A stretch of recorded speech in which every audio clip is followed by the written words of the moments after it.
चलिए देखिए, तो अभी तक हम लोगों ने जो यूपी स्पेशल में बात किया है, हम लोगों ने पूरा प्राचीन इतिहास देख लिया। प्राचीन इतिहास में आपने क्या देखा था? पाषाण काल देखा, फिर महाजनपद का उदय का जो काल था वो देखा, उसके बाद जो वहाँ पर और मतलब केंद्रीय प्रशासन आया तो उसके तहत किस प्रकार से यहाँ पे भूमिका रही है, फिर गुप्त काल में, और इस तरह से हर्षवर्धन के काल तक आपने पूरा प्राचीन इतिहास देखा था। उसके बाद हम लोग इस पर जो मध्यकालीन इतिहास बात कर रहे थे उस पर हम लोगों ने मुगल प्रशासन को और उससे पहले दिल्ली सल्तनत को, जो उत्तर प्रदेश से जुड़े वहाँ के घटनाक्रम थे उनको देख लिया था। अब हम लोग बात करने चल रहे हैं किस पे? आधुनिक इतिहास पे। ठीक है, मुख्य रूप से आप जानते हैं उत्तर प्रदेश का जो क्षेत्र था वो अवध का क्षेत्र के रूप में जाना जाता था ना, और ब्रिटिशर्स का अवध के साथ जो भी घटनाक्रम आप देखे हैं वो कहीं ना कहीं क्या होगा, आपके आधुनिक इतिहास के यूपी स्पेशल जो कंसेप्ट है वहां से आकर जुड़ेगा। ठीक है, तो यहीं पे स्टार्ट करते हैं। देखिए, अब चूंकि अभी मैंने बताया कि अवध से जुड़े घटनाक्रम, तो आधुनिक इतिहास में क्या है, 18वीं शताब्दी के अंत में ब्रिटिश ईस्ट इंडिया कंपनी के उत्तर प्रदेश में अपनी उपस्थिति दर्ज कराई थी। 18वीं शताब्दी के अंत में कैसे, आप देखिए जब हम लोग बात करते हैं तो 1764 क्या हो रहा है, बक्सर का युद्ध हो जा रहा है, और इसी बक्सर के युद्ध के बाद क्या हो रहा है, 1765 में क्या हो जा रहा है, एक संधि हो जा रही है, और उसी संधि के तहत आप देख रहे हैं कि पहली बार जो ब्रिटिश है वो क्या कर रहे हैं, वो अवध के क्षेत्रों में एक प्रकार से हस्तक्षेप कर रहे हैं। ठीक है, जहाँ एक तरफ मुगल बादशाह शाह आलम द्वितीय के साथ संधि करके बंगाल, बिहार, उड़ीसा के क्षेत्र की दीवानी प्राप्त कर ले रहे हैं, और वहाँ पर जो राजस्व वसूली होता था उसका अधिकार प्राप्त कर लिए, बदले में उनको 26 लाख रुपए पेंशन देने की बात कहे। वहीं दूसरी तरफ क्या है, अवध के क्षेत्र में आपने देखा कि जो कड़ा प्रदेश इलाहाबाद का क्षेत्र जो मुगलों को देना तय किया गया, वो तो चलिए अलग बात हो गई। हस्तक्षेप के दृष्टिकोण से अगर आप देखें तो यहाँ पर क्या हो रहा है, अब जो अवध के नवाब थे शुजाउद्दौला, उनकी जो सैन्य शक्ति थी उसको सीमित कर दिए थे, और ब्रिटिशर्स ने क्या किया था, अपनी सेना को वहां पर ला करके रख दिया था, और जो अपनी सेना को लाकर रखा था उसमें आप देख रहे हैं कि जो उनका सेना का खर्च होता था वो अवध के नवाब को उठाना पड़ता था। तो इस तरह से क्या है, हस्तक्षेप जो है वो प्रारंभ कर दिए हैं। उसके बाद आप देख रहे हैं तो जब शुजाउद्दौला का मतलब शासनकाल समाप्त हो जाता है, उसकी मृत्यु हो जाती है 1775 में, उसके बाद एक फैजाबाद की संधि हो जाती है। उस फैजाबाद की संधि के तहत फिर अवध के नवाब के द्वारा जो वाराणसी का क्षेत्र था वो ब्रिटिशर्स को दे दिया जाता है, और यहाँ पर जो सैन्य व्यवस्था ब्रिटिश द्वारा स्थापित की गई थी उनकी जो अब मतलब कह सकते हैं उन पे जो व्यय था उस व्यय की मांग को बढ़ा दिया गया था, और धीरे धीरे करके पूरी तरह से जो अवध था उस पर इन्होंने अपना एक स्थापत्य स्थापित करना चालू कर दिया। और फिर डलहौजी का काल आता है, तो डलहौजी के काल में आपने देखा था क्या हुआ था, उसने क्या किया था, एक हड़प नीति लेकर के आया था ना, हड़प सिद्धांत जो उसका था, और उसके तहत उसने घोषित कर दिया था कि जिस भी देशी रियासतों के उत्तराधिकारी नहीं होंगे, मतलब वहां पे मुख्य रूप से कहा जाता है प्रत्यक्ष पुरुष उत्तराधिकारी, जिस भी रियासत के नहीं होंगे उनको क्या किया जाएगा, उनको ब्रिटिश साम्राज्य में मिला लिया जाएगा। और इसी के तहत क्या किए थे, अवध साम्राज्य को उन्होंने क्या किया था, अपने क्षेत्र में मिला लिया था। तो कुछ ये घटनाक्रम जो है इसी के इर्द गिर्द आपका आधुनिक इतिहास जो है वो घूमेगा।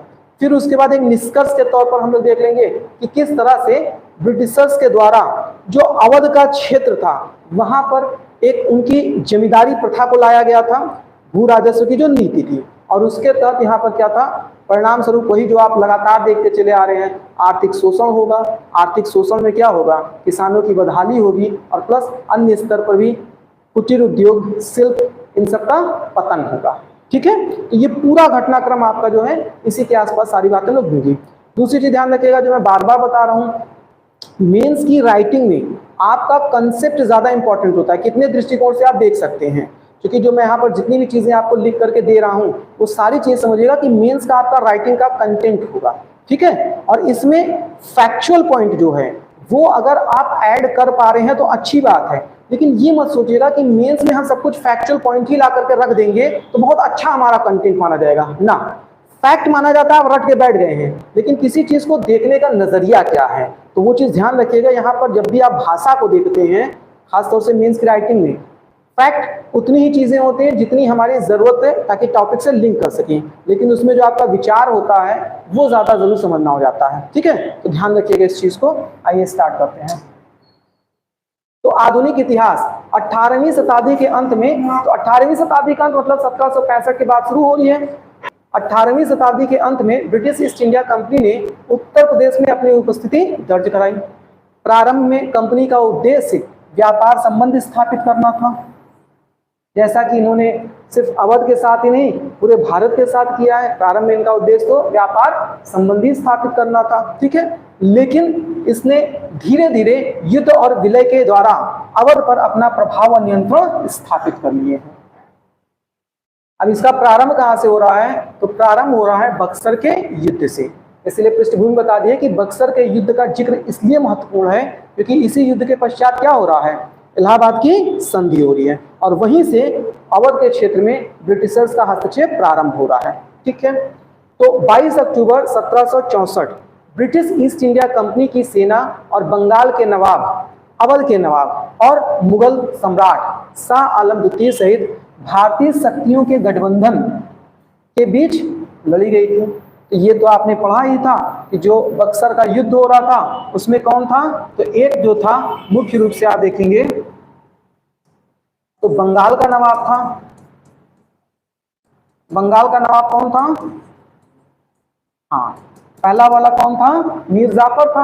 हाँ, और दूसरा कौन था? मीर कासिम था। मीर जाफर सिराजुद्दौला का सेनापति था और उसके पश्चात उसका दामाद आ जाता है। कौन आता है? मीर कासिम। और इसी मीर कासिम की जब महत्वाकांक्षा बढ़ जाती है और प्लस ये अपनी अलग ब्रिटिश सैन्य नीति चलाने लगता है, तो इसके विरोध में जो ब्रिटिशर्स थे उन्होंने क्या किया था? इस पर नियंत्रण लगाने का प्रयास किया। फिर आपने देख लिया था पटना कांड हो गया था जहां पर ब्रिटिश अधिकारी की हत्या हो गई और वही तत्कालिक कारण बन गया था बक्सर के युद्ध का। ठीक है, और अब इस एक तरफ बंगाल का नवाब मीर कासिम है तो दूसरी तरफ क्या है? अवध का नवाब है। अवध का नवाब, और ये अवध का नवाब कौन है? सुजाउद दौला है। तो अवध का पहला नवाब जिसने स्वतंत्र राज्य की स्थापना की थी सादत खां था। दूसरा कौन था? सफदरजंग था। तीसरा कौन थे? सुजाउद दौला आ गए थे। ठीक है, इसके अलावा इससे मुगल बादशाह कौन था? मुगल हाँ बादशाह शाह आलम द्वितीय थे। शाह आलम द्वितीय। और इन्हीं तीनों को क्या कहा जा रहा है? संगठित भारतीय शक्ति कहा जा रहा है, क्योंकि कहीं ना कहीं ब्रिटिशर्स अब यहाँ माने जा रहे हैं कि ये क्या है? बाहर से आए हैं। मुगल और प्लस उनकी प्रशासनिक इकाइयों के रूप में उनके नवाब या सूबेदार वो यहाँ के स्थानीय संस्कृति में आप विलीन मान ले रहे हैं उनको। तो ये क्या है? मुगल शक्तियों के गठबंधन और प्लस ब्रिटिशर्स के मध्य क्या हो रहा है? युद्ध हो रहा है। ठीक है, इसी बात को यहाँ पर कहा जा रहा है। तो भारतीय शक्तियों के गठबंधन के बीच लड़ी गई थी। बक्सर की लड़ाई के परिणाम स्वरूप ब्रिटिश ईस्ट इंडिया कंपनी निर्णायक जीत प्राप्त करती है और बंगाल, बिहार और उत्तर प्रदेश के कुछ क्षेत्रों पर कंपनी का नियंत्रण हो गया।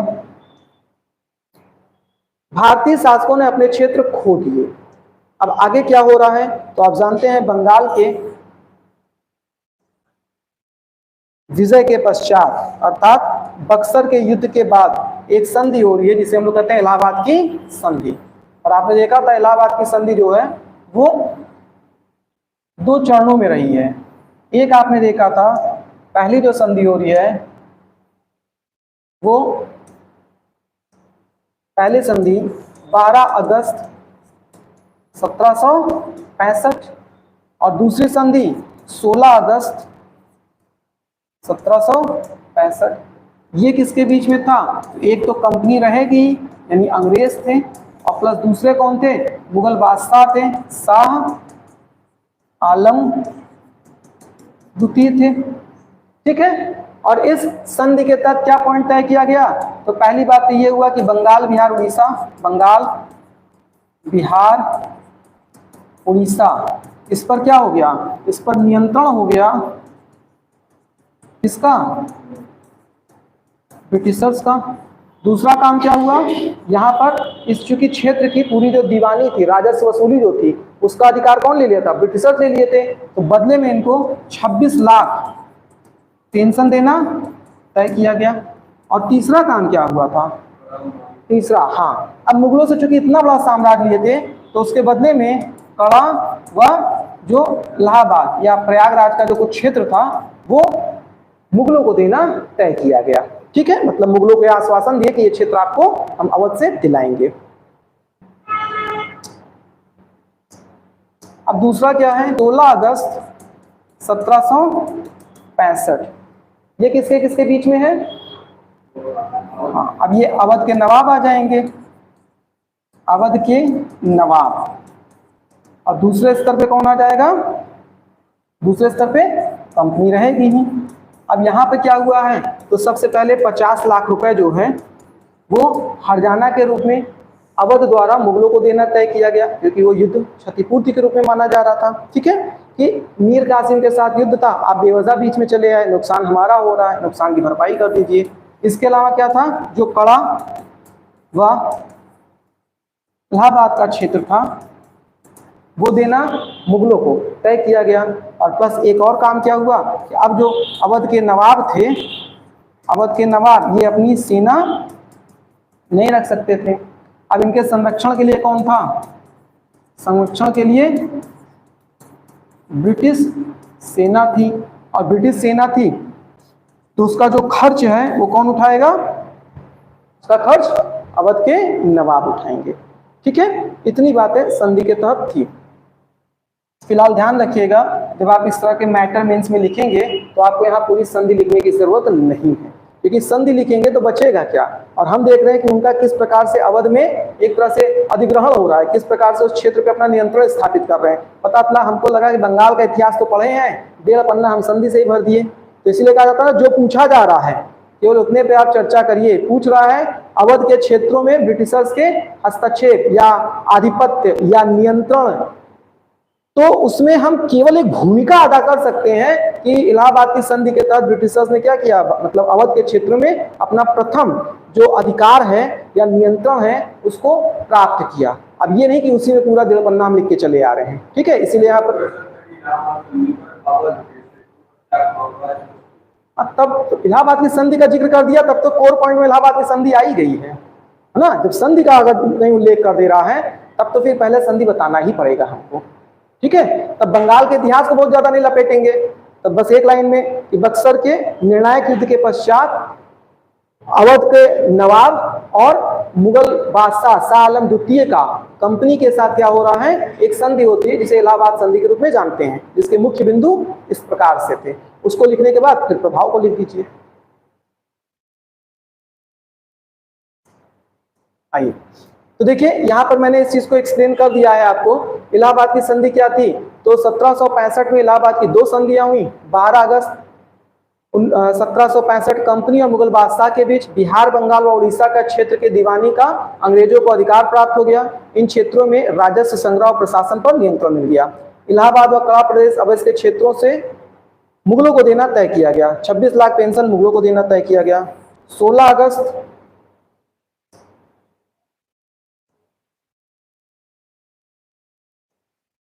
1765 अवध के नवाब व अंग्रेजों के मध्य 50 लाख जुर्माना क्षतिपूर्ति रूप में कड़ा और इलाहाबाद का प्रदेश मुगलों को देना, और अंग्रेज अवध की सुरक्षा करेंगे और सेना का खर्च अवध उठाएगा। ठीक है, मराठा आधिपत्य को हटाया। अब देखिए, जहां एक तरफ आप देख रहे थे कि भारत में केंद्रीय स्तर पर जो मुगल प्रशासन था उसका पतन हो रहा था, वहीं दूसरी तरफ क्या था, केंद्रीय शक्ति के रूप में मराठा उभरने का प्रयास कर रहे थे। और मराठाओं ने क्या किया था, धीरे धीरे अपने शक्ति को विस्तार करना चाहा। ठीक, इसी बीच क्या हो रहा है, जो मराठा लोग थे वो अवध के क्षेत्र में भी क्या कर लिए थे, अपना साम्राज्य विस्तार कर लिए थे। और जब आप उत्तरवर्ती मुगल शासकों को पढ़ रहे थे तो वहां पे आपने रहेला सरदारों के बारे में सुना था। रहेला सरदार का मतलब रुहेलखंड के क्षेत्र में जो शासन कर रहे थे। ठीक, इसीलिए वहां पर आपने एक रहेला सरदार सुना था और दूसरा बुंदेलखंड के शासकों के बारे में सुन रहे थे। तो ये भौगोलिक दृष्टिकोण से उत्तर प्रदेश बटा हुआ है।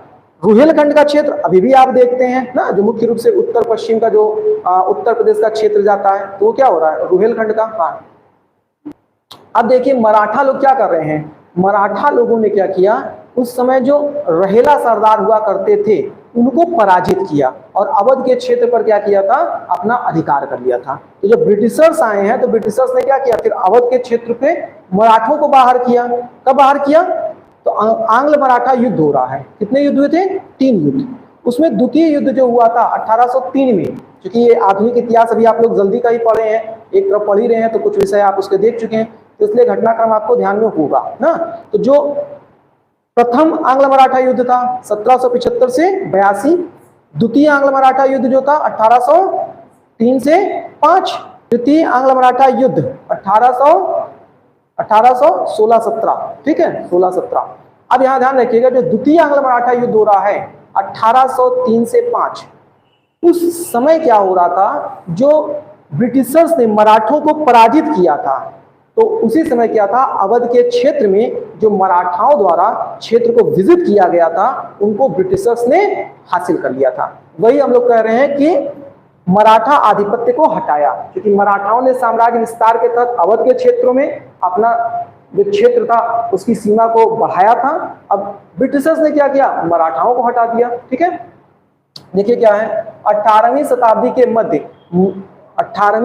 के मध्य में मराठा सेना ने उत्तर प्रदेश सेना पर आक्रमण किया, जिसके परिणाम स्वरूप रोहिल्ला सरदारों ने मराठा शासकों रघुनाथ राव और मल्ला राव होलकर के हाथों रोहिलखंड पर अपना नियंत्रण खो दिया।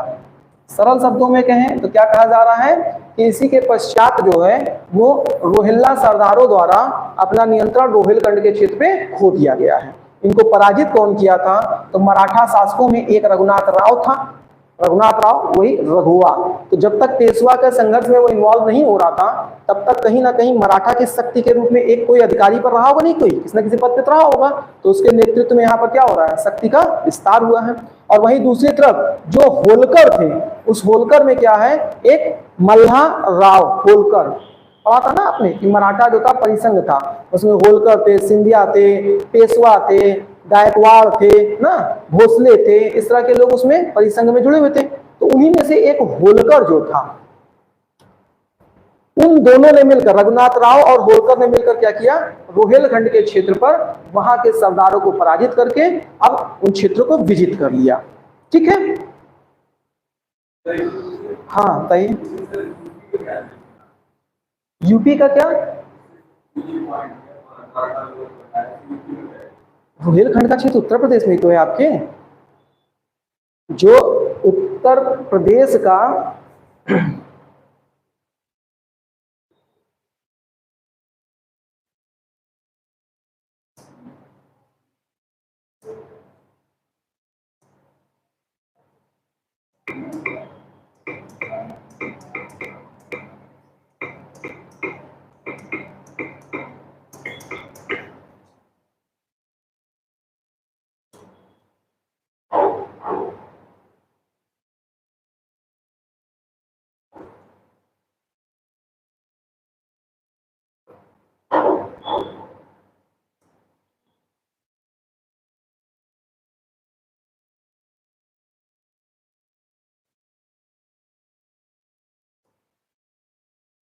देखिए, अब ये उत्तर प्रदेश का इतना बड़ा हिस्सा आप देख रहे हैं, मैंने कहा ना उत्तर पश्चिम जो लगभग उत्तर प्रदेश का आपका जाएगा, तो देखिए क्या है, मुरादाबाद, रामपुर, बरेली, पीलीभीत, लखीमपुर खीरी, शाहजहांपुर, कासगंज, फर्रुखाबाद, सीतापुर, बलरामपुर, ये सब क्षेत्र आपका कहाँ चला जा रहा है, ये सब रोहिलखंड क्षेत्र में जा रहा है। तो एक बड़ा हिस्सा है पूरा उत्तर प्रदेश का।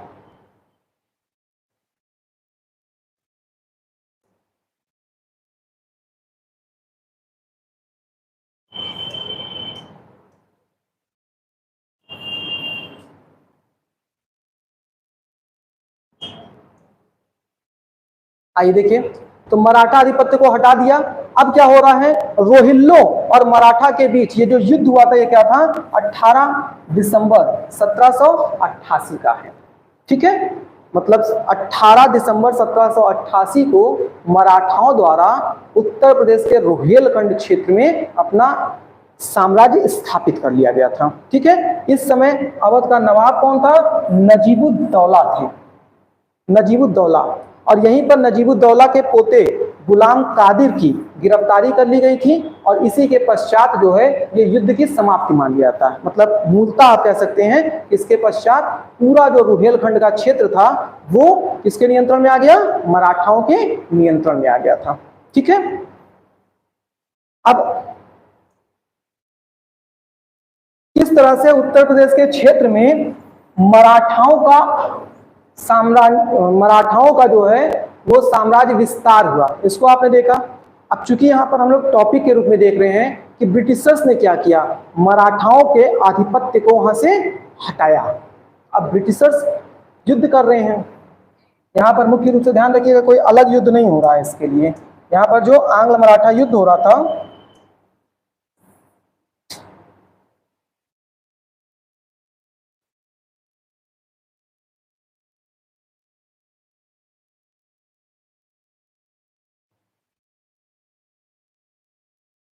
ठीक है, तो यहाँ पर कोई अलग से युद्ध नहीं हो रहा है ब्रिटिशर्स द्वारा। जो आंग्ल मराठा युद्ध हो रहा था उसी आंग्ल मराठा युद्ध में जो 1803 में द्वितीय आंग्ल मराठा युद्ध हुआ था, उसी के बाद क्या हुआ, ईस्ट इंडिया कंपनी ने मराठा साम्राज्य को हटाया और मराठाओं का जो अधिकांश क्षेत्र था वो अपने नियंत्रण में ले लिया। असम है कुछ मोटे स्तर पे ये बताया जा रहा है कि उत्तर प्रदेश का जो रुहेलखंड क्षेत्र था, इस रुहेलखंड क्षेत्र पे यहीं से नाम निकल करके आया है।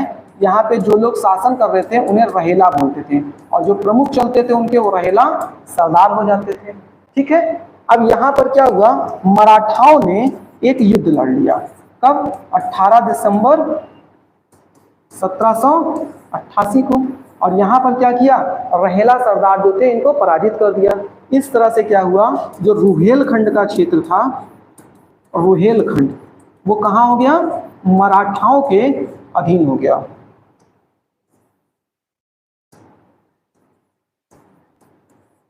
मराठों के अधीन हो गया।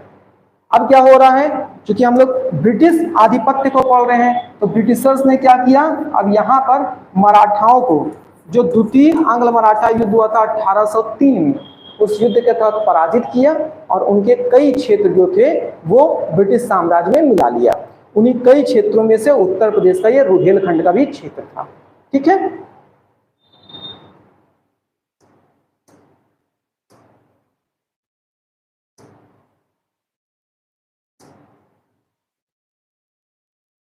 अब आगे घटनाक्रम क्या है, तो रुहेलखंड का क्षेत्र और कई क्षेत्र जो है वो ब्रिटिशर्स के अधीन हो गया।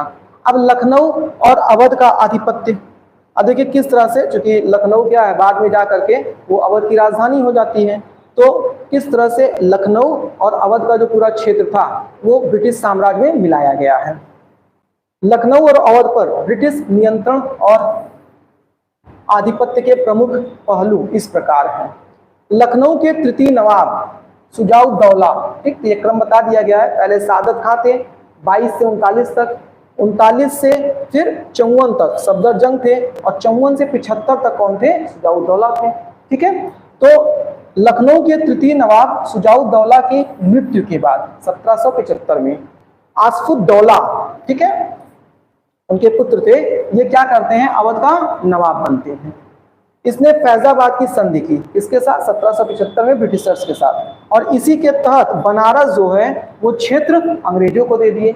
इससे आपको पता चल जाएगा कि इस समय तक जो पूरा आपका पूर्वी उत्तर प्रदेश था, मुख्य रूप से बनारस खंड जो था वो भी अवध के अधीन में था, अवध के अंतर्गत आता था। लेकिन 1775 की फैजाबाद की संधि के तहत फिर ये क्षेत्र क्या हो गया, अवध से कट गया और किसको मिल गया, ब्रिटिशर्स को मिल गया था। ठीक है, और ये जो संधि थी ये वास्तव में आसफुद्दौला के ऊपर थोपा गया था। थोपने का मतलब कमजोर स्थिति थी तो उनके ऊपर जबरदस्ती जो है वो क्या किया जाता, प्रशासन का खर्च, जो सेना खर्च उसका बढ़ रहा था, उस बढ़ते खर्च के मांग की गई थी और उसी के तहत क्या किया गया था, ये जो बनारस का क्षेत्र है उसको दे दिया गया। भाई राजस्व वसूलेंगे वहां से तो जो पैसा आएगा उससे सेना का अपना क्या करेंगे, भुगतान। तो वो ये भी तो नहीं कहते थे कि राजस्व आप वसूलिए और हमारे सेना का इतना सैलरी बन रहा है आप दे दीजिए, तो हमको क्षेत्र दे दो, हम पूरा वसूलेंगे भी और फिर खर्चा देख लेंगे अपने हिसाब से ना।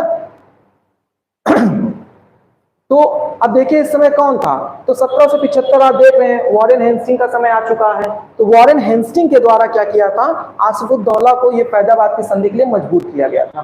ठीक है, आसिफुद्दौला जो है वो लखनऊ में कई प्रकार के जो स्थापत्य कला हैं उसका जो है मतलब इसी के समय में हुआ था। जैसे इमाम बाड़ा वगैरह भी क्या है, इसी के समय बने हैं। और कहा जाता है कि उस समय लखनऊ में क्या था, बेरोजगारी बहुत ज्यादा थी। बेरोजगारी का तात्पर्य है कि लोगों के पास क्या था, खाने के लिए और कार्य करने के लिए कुछ नहीं था। भीषण अकाल था जिसकी वजह से क्या था, भुखमरी जैसी स्थिति थी। तो इसने कई स्थापत्य कला को क्या किया था, कई बार ये बनवाता था, सुबह बनवाता था, शाम को गिरवा देता था, इसलिए ताकि अगले दिन क्या होगा, लोगों को फिर से रोजगार मिल जाएगा। तो इसके लिए क्या है, एक कहावत प्रचलित है कि जिसे ना दे मौला उसे दे आसिफुद्दौला। और आसिफुद्दौला क्या कहता था, वो कहता था जिसे ना दे मौला उसे क्या दे आसिफुद्दौला ना। तो मतलब मौला और दौला तो बंदी इतना अच्छा रहा कि दोनों की बात अपने स्तर पे सही निकल रही है। ठीक, तो आसिफुद्दौला को फैजाबाद की संधि के लिए मजबूर किया।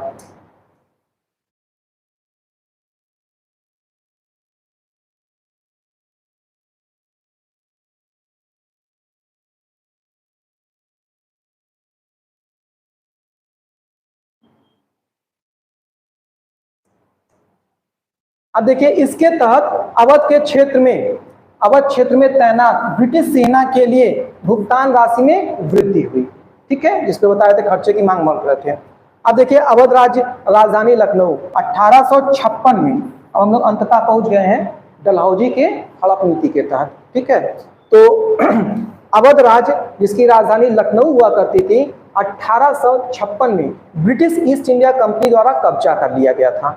डलहौजी ने अवध के नवाब वाजिद अली शाह पर कुशासन का आरोप लगाकर राज्य पर नियंत्रण के बहाने इसका इस्तेमाल करना प्रारंभ किया।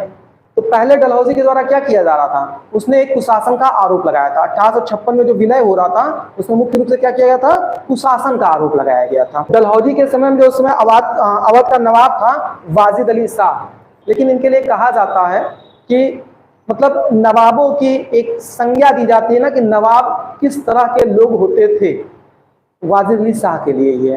तो वाजिद अली शाह मतलब जो अपने क्षेत्र में थे और जब आक्रमण हो रहा था तो ये वहां से उठ के भाग नहीं थे। तो लोग कहे क्यों नहीं जा रहे हो, तो इनका जूता पहनाने वाला नहीं था। तो मतलब ये अपने से जूता पहन करके उठ के भाग नहीं सकते थे, भले जान चली जाए। तो इस स्तर पे उस समय राजशाही और नवाबी व्यवस्था चलती थी ना। और ये भी है कि इससे इस प्रकार के अयोग्य शासकों का भी पता चलता है कि जहां एक तरफ अकबर था कि जब उसको त्वरित गुजरात का अभियान करना था तो नंगे पांव भाग जाता था, और वहीं दूसरी तरफ तो ये भी आप देख सकते हैं ना। तो कुशासन का आरोप लगा था, तो मैं बता रहा हूं कि कुछ तो कमियां रही होंगी ना, ऐसे आरोप नहीं लगे होंगे। हाँ ये जरूर है कि उनकी तो भाई नीति भी थी और पहले से क्या रहा होगा, मौका परस्त थे, मौके की खोज में थे। तो खैर डलहौजी ने अवध के नवाब वाजिद अली शाह पर कुशासन का आरोप लगाकर राज्य पर नियंत्रण के बहाने इस्तेमाल करना प्रारंभ कर दिया। इसका मतलब सेना तो थी ही, अब पूरी तरह से नवाब के जो अधिकार क्षेत्र थे और जो पूरा उनका क्षेत्र था उस पर धीरे धीरे क्या किया, अपना पूरा जो है प्रशासन केंद्रीकृत कर दिया। ठीक है, और अंततः क्या हो रहा है, जब नवाब वाजिद अली शाह का कोई उत्तराधिकारी नहीं होता, प्रत्यक्ष पुरुष उत्तराधिकारी, तो ऐसे में फिर क्या होता है, वो हड़प नीति के तहत ब्रिटिश साम्राज्य में उसका विलय कर लिया जाता है। तो आप कह सकते हैं कि इस पर कुशासन का आरोप लगाना भी एक पहले से सोची समझी चाल थी कि पता था कि आगे पीछे अब कोई है नहीं, तो हम किसी तहत इसको अपने साम्राज्य में मिला लेंगे। धीरे धीरे वो भूमिका बना रहे थे। ठीक है,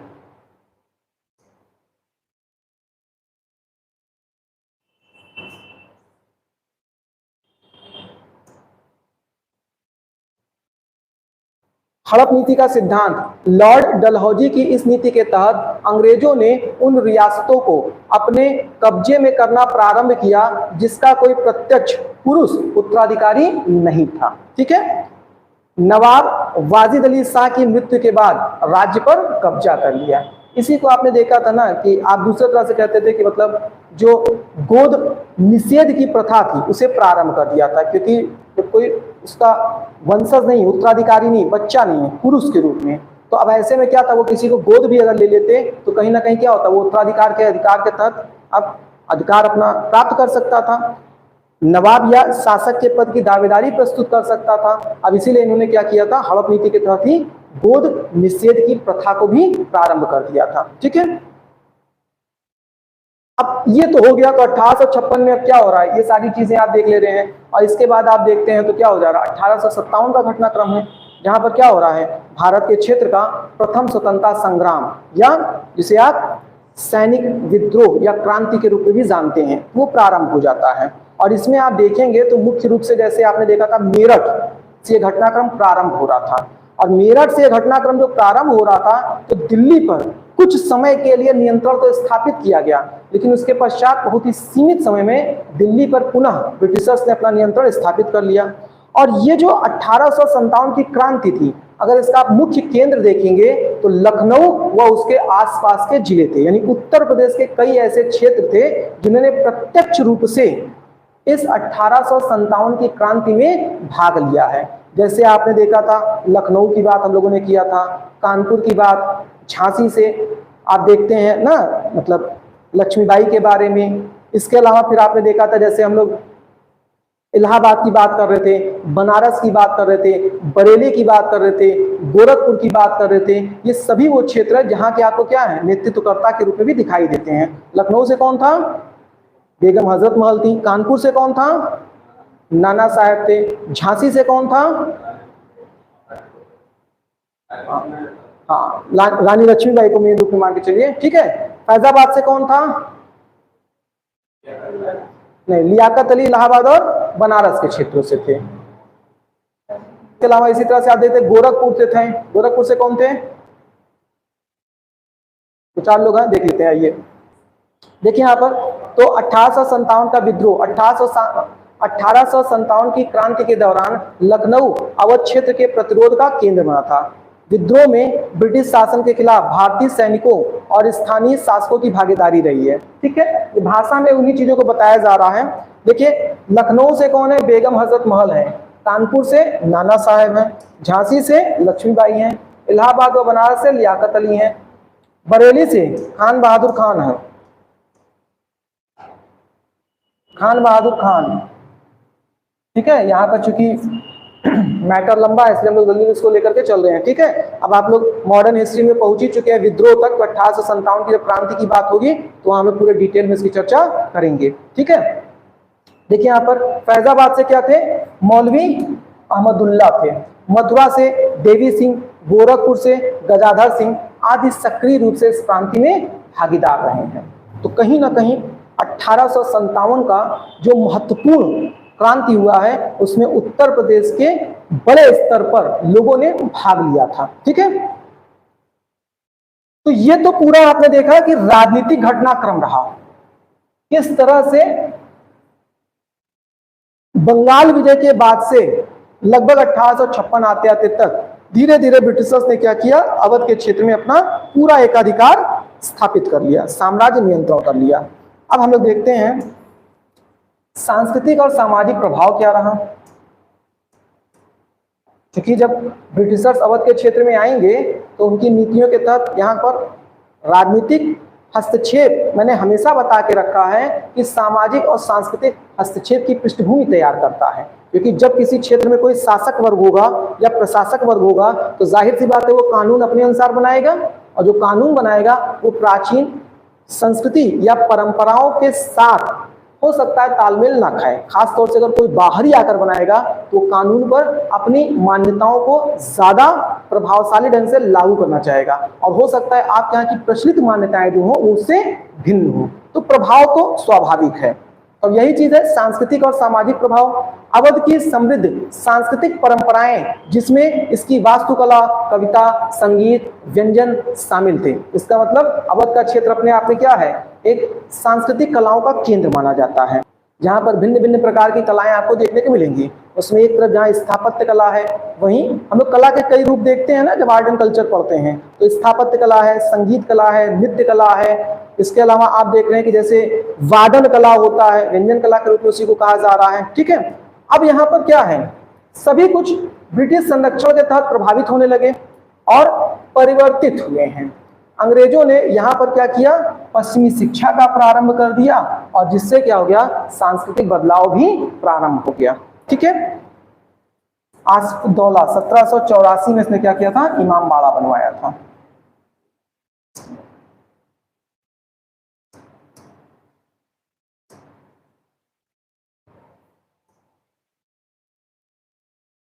तो सामाजिक और सांस्कृतिक प्रभाव इनके आने के बाद प्रारंभ हो गए।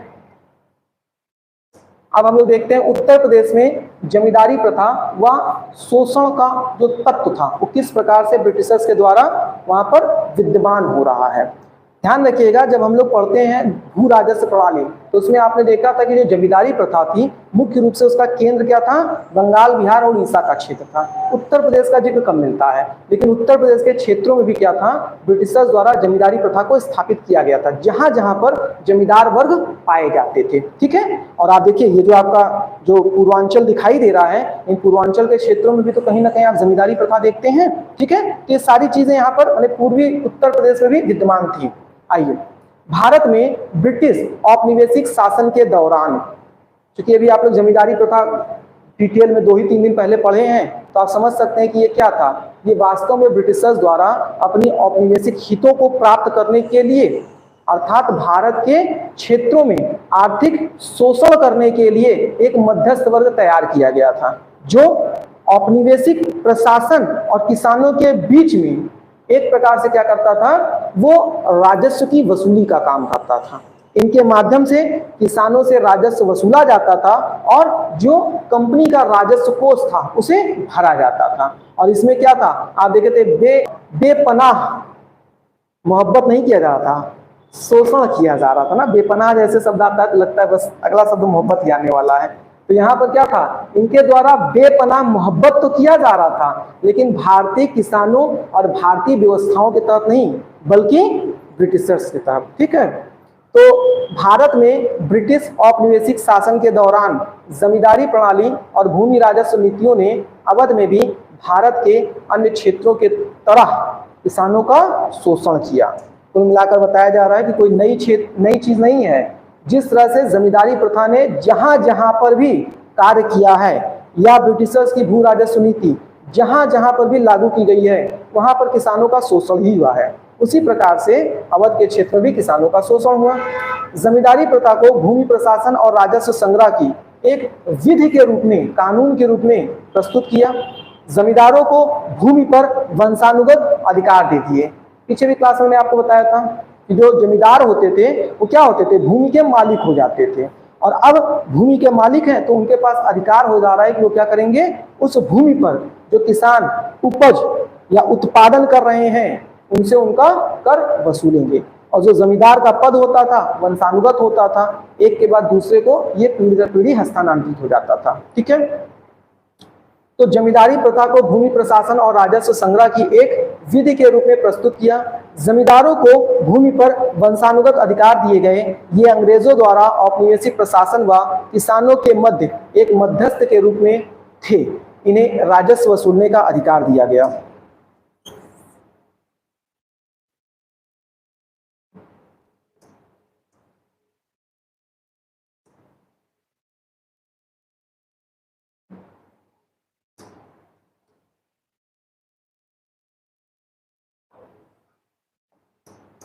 हमारे मोबाइल पे फोन आता है ना किसी का, तो कोई आम आदमी देख ले डर रहा है, जैसे IAS Delhi, IAS Ghazipur, IAS फलाने, IAS धमाके, मतलब तो कोई अगर एक मतलब देखे खुराते लगता है मतलब सब IAS वालों से ही परिचय है, उससे नीचे कहीं बात ही नहीं है ना। ये IAS दिल्ली से आ रहा है फोन देखिए। तो इनकी राजस्व नीतियों द्वारा किसानों पर उच्च कर का भारी बोझ पड़ा। जमींदारी व्यवस्था किसानों के शोषण का कारण बना। उच्च राजस्व मांगों, शोषणकारी प्रथाओं के परिणाम स्वरूप कृषि कैसे में आ गया, संकट में आ गया। ये सब चीजों को मैं क्या बताऊं, क्या समझाऊं। शोषण की प्रक्रिया मैंने इतने तरीके से आप लोगों को बता दिया है कि उस पर कुछ भी चाहे आप लिख सकते हैं। जितने एंगल से मैंने आपको पीछे दिखाया कि किस तरह से आदिवासी विद्रोह प्रारंभ हुआ है, अब उस पर अगर आप सोचेंगे तो कहीं पर भी कुछ भी लिख दीजिए, सब शोषण का परिणाम निकल करके आएगा। लेकिन सरल शब्दों में आप इतना कह सकते हैं कि इतना उच्च इनका करदर हुआ करता था, उसको वसूलने का तरीका इतना कठोर हुआ करता था कि जिससे कृषि संकट तो प्रारंभ हुआ ही, साथ ही साथ वहां पर मानवतापूर्ण विधि और कानून भी क्या होते थे, वो अब केवल एक मतलब सैद्धांतिक पक्ष रह गए थे। व्यवहार में केवल क्या होता था, शोषण होता था, अत्याचार होता था और लोगों के हितों को जो है वो उनसे छीन लिया जाता था। ठीक है, अब जिस भी शब्दों में आप लिख पाए इन चीजों को, ग्रामीण आबादी के बीच व्यापक असंतोष व्याप्त हो गया था। रेजिडेंसी क्या है, तो अंग्रेजों ने लखनऊ में क्या किया, अपना ब्रिटिश रेजिडेंसी एक स्थापित किया। मतलब आप कह सकते हैं जैसे आज के समय क्या होता है, रेजिडेंसी पूछते ना भाई आपका एड्रेस क्या है, ऑफिशियल एड्रेस क्या है, रेजिडेंशियल एड्रेस क्या है। रेजिडेंशियल एड्रेस का मतलब जहां पर आप रहते हो। तो उसी तरह से क्या किया था, इन्होंने अपना एक क्षेत्रीय कार्यालय बना लिया था, उसी को रेजिडेंसी कह रहे हैं। ठीक है, तो अंग्रेजों ने लखनऊ में ब्रिटिश रेजिडेंसी की स्थापना की, जो इस क्षेत्र पर ब्रिटिश नियंत्रण के लिए राजनीतिक और प्रशासनिक केंद्र के रूप में विकसित हुआ। ठीक है, इस तरह से यहां पर क्या हो रहा है, आपका जो आधुनिक इतिहास में उत्तर प्रदेश के दृष्टिकोण से घटनाक्रम रहे हैं उसको देख लिए हैं। अब इसके बाद हम लोग क्या देखेंगे, तो चूंकि यहाँ पर शोषण प्रारंभ हो गया है तो थोड़ा विद्रोह हम लोग देखेंगे। जैसे वहां पर आपने देखा, जैसे शोषण हम लोगों ने आर्थिक नीति के तहत पढ़ा तो विद्रोह देख लिया। तो उत्तर प्रदेश में किस प्रकार से विद्रोह हुए हैं, उसमें चाहे नागरिक विद्रोह का घटनाक्रम है, चाहे आदिवासी विद्रोह का, चाहे किसान विद्रोह का। मुख्यतः किसान विद्रोह आपको उत्तर प्रदेश से देखने को मिलेंगे। किसान विद्रोह से संबंधित उनकी संगठन के बारे में जो उत्तर प्रदेश से संबंधित होगा, तो इस तरह से हम लोग इन चीजों को पढ़ेंगे। तो एक क्लास में इनकी भू राजस्व नीति की प्रतिक्रिया स्वरूप जो भी चीजें निकल करके आएंगी हम लोग उसको देखेंगे, और उसके बाद हम लोग चलेंगे स्वतंत्रता संग्राम पर। ठीक है, क्लियर है? चलिए फिलहाल इसको यहीं पर समाप्त किया जा रहा है।